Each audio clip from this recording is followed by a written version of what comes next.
Extra urgente.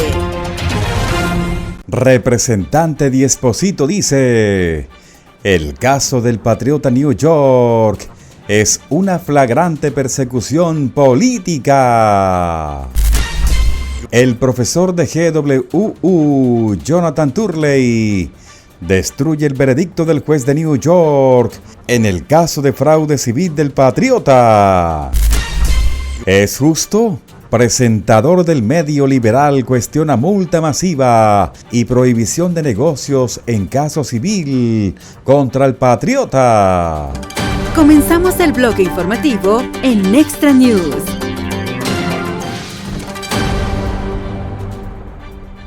Nunca ha habido un acto de persecución política más flagrante en Estados Unidos que el proceso por fraude civil en la ciudad de New York contra el presidente patriota y la multa multimillonaria que se le impuso como resultado, dijo el representante Anthony Diesposito a un medio.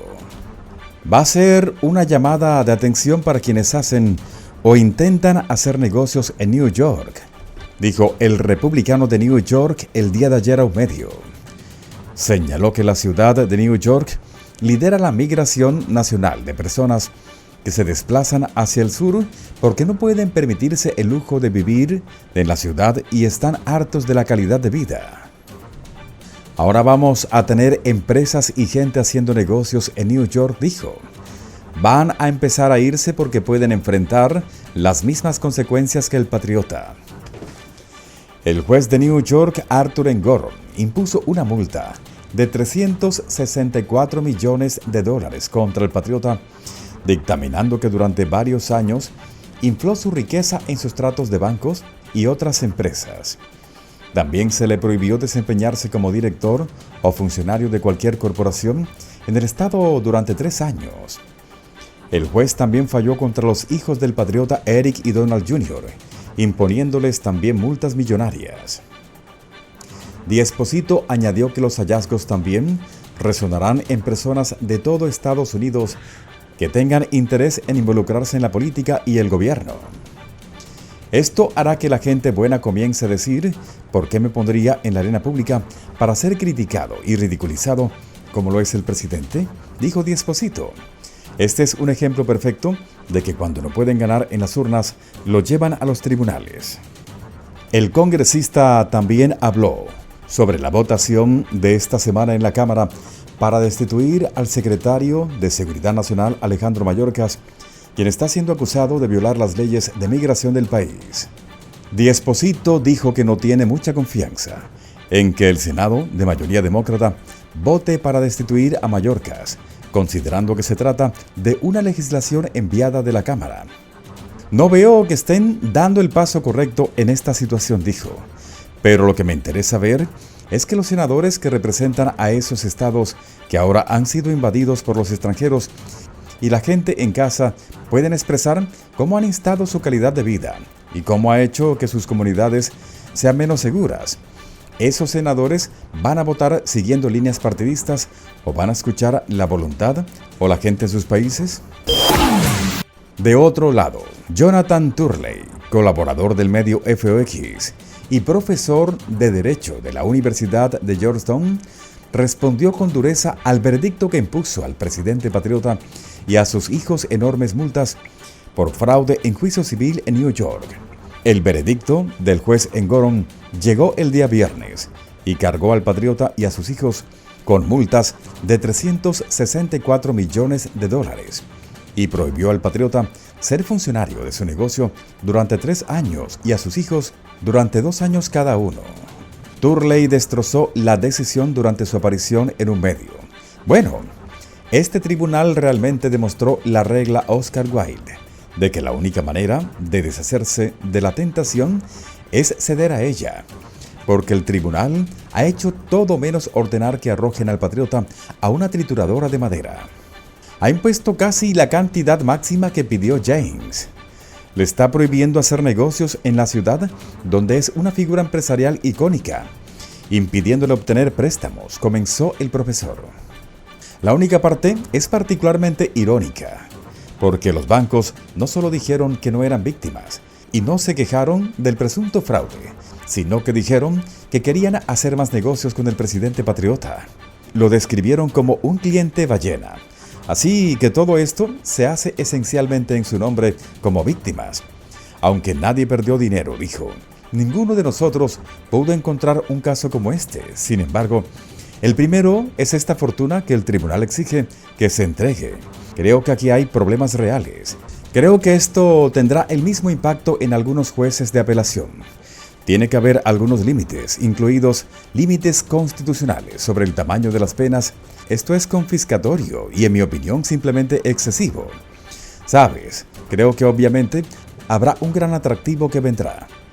Esperaba que el tribunal desafiara a sus críticos y mostrara una respuesta más moderada, para demostrar que sí había bienes que estaban subvaluados y sobrevaluados, pero imponer una multa más razonable, dijo.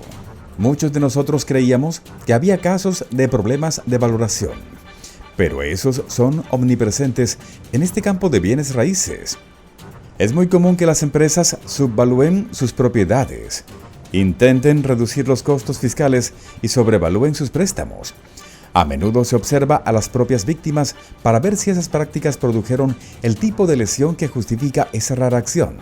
Y las víctimas están en el tribunal diciendo que no son víctimas. Realmente no tomamos estos números a la vista, dijo.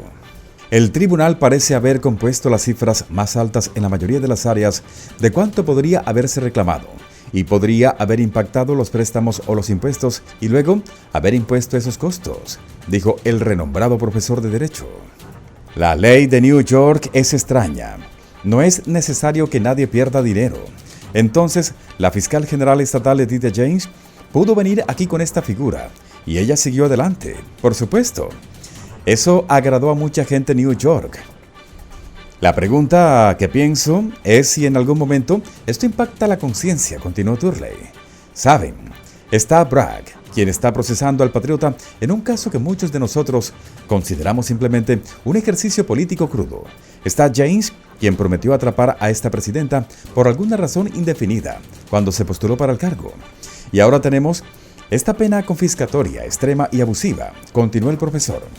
En algún momento, los neoyorquinos tienen que preguntarse, ¿esto es lo que queremos de un sistema legal?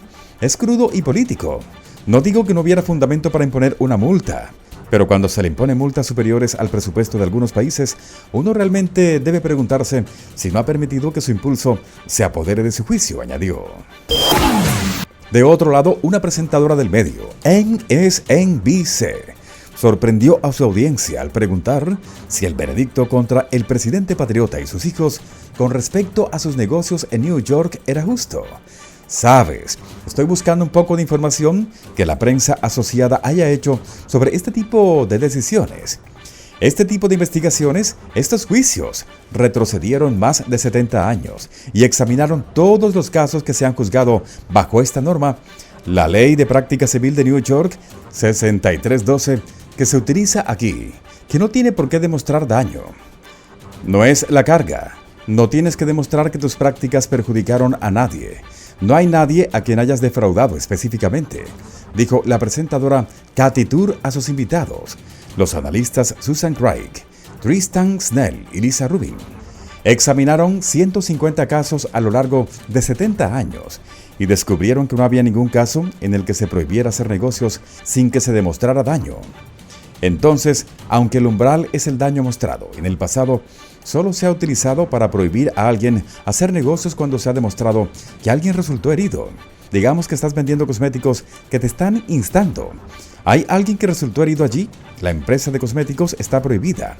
Mi pregunta es, ¿justo perseguir al patriota de esta manera en este entorno?, dijo el anfitrión. Tristan Snell está aquí. Usaste esto, 6312, con un traje de Universidad Trump, una universidad que estafaba a la gente. En realidad, no les daba información útil para hacer negocios, dijo, y no tenía licencia ni era una universidad, etc. Sí, dijo Snell. Entonces dime, ¿es justo?, dijo el anfitrión. La noción de que 6312 es algo extraño que no debería aplicarse y demás. Este estatuto y el estatuto que se basó en la ley Martin, que puede ser con la que la gente está más familiarizada, la ley Martin se aplica a los valores, dijo Snell. La ley Martin se puso en vigor en New York hace unos 100 años. Tenemos mucha jurisprudencia que respalda esto. El estatuto es utilizado por la Fiscalía todos los días contra todo tipo de fraudes y fechorías. El estándar legal es si hubo tendencia a engañar. Eso es lo que es. Y la legislatura de New York tomó una decisión de política pública al decir que era una herramienta importante para que la Fiscalía tuviera que reivindicar el bien público en esta situación, dijo. Kathy Tur dice, y parece que lo que el juez Engoron encontró es que había intención, no solo una tendencia, había intención de engañar. Tristan Snell dice, ¿que es más alto de lo que necesitaban? La barra está aquí, la evidencia pasó por alto el listón. Kathy Tur dice, dijeron, cuando en el juicio se enfrentaron a las declaraciones, los hechos del acusado y los peritos negaron la realidad y los acusados no aceptaron la responsabilidad ni impusieron controles internos para evitar futuras recurrencias. Tristan Snell dice, según 6312, no se necesita intención, pero la intención se convierte en un factor agravante. Eso es parte de por qué vemos las penas tan altas aquí. Kathy Tur dice, sé que esto parece mucho. Es una decisión de 93 páginas. Todos estamos tratando de analizarlo y descubrir exactamente qué significa. Susan Craig, New York Times. También dice, también creo que lo interesante de las víctimas es que hubo víctimas aquí. Y eran los bancos, simplemente no son las víctimas más populares de la sociedad. Kathy Tur dice, escuche, no estoy argumentando en defensa de nadie. Han dicho que no se sentían perdidos. Susan Craig dice, todavía lo hicieron. Y esa es la conclusión. Y ahí es donde se encuentran hoy. Si hubieran conocido los hechos reales, habrían cobrado una tasa de interés más alta. Entonces, de hecho, perdieron dinero. Creo que este caso, y vamos a leerlo y analizarlo, cuando uno retrocede, también es una decisión del juez. Y parte de la razón por la que el fiscal general lo presentó fuera para decir que este tipo de comportamiento en New York está bien. No se pueden presentar declaraciones no reales a instituciones financieras. Y está bien. Y solo porque todo el mundo lo haga no significa que esté bien. De hecho, es una confesión. Muy pronto, vuelve a escuchar las noticias más relevantes en este canal de noticias.